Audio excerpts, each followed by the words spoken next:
دیکھو جب عید کی نماز کھڑی ہوتی ہے نا تو سب سے پہلے آپ کو نیت کرنی ہوتی ہے. نیت کا کیا کرو گے؟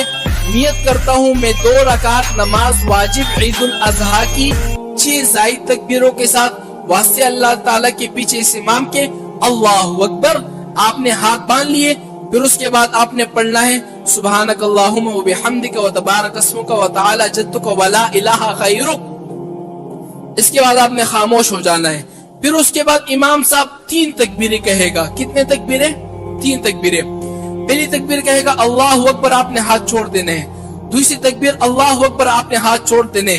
لیکن جب تیسری تکبیر کہے گا نا اللہ اکبر، آپ نے ہاتھ چھوڑنے نہیں بلکہ ہاتھ باندھ لینے ہیں. کیا کرنا ہے؟ تیسری تکبیر پر آپ نے ہاتھ باندھ لینے ہیں. پھر اس کے بعد سورہ فاتحہ، پھر ایک سورت، پھر رکوع امام صاحب کرے گا، سجدہ کرے گا.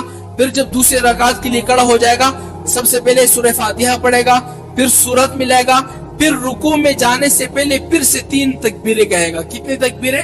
3 تکبیریں. 3 تکبیریں کیسے کہے گا؟ اللہ اکبر، ہاتھ چھوڑ دینے ہیں، اللہ اکبر، ہاتھ چھوڑ دینے. پھر تیسری تکبیر اللہ اکبر، آپ نے ہاتھ باندھنے نہیں، ہاتھ چھوڑ دینے ہیں. کیا کرنا ہے؟ پہلی رکعت میں تیسری تکبیر میں آپ نے ہاتھ باندھ لیے تھے نا، دوسری تکبیر میں دوسری رکعت میں تیسری تکبیر میں آپ نے ہاتھ باندھنے نہیں، ہاتھ چھوڑ دینے. پھر اس کے بعد امام صاحب کہے گا اللہ اکبر، آپ نے رکوع کرنا ہے، سجدہ، اور اس کے بعد سلام پھیر دینا. آپ کی عید کی نماز ہو گئی. تو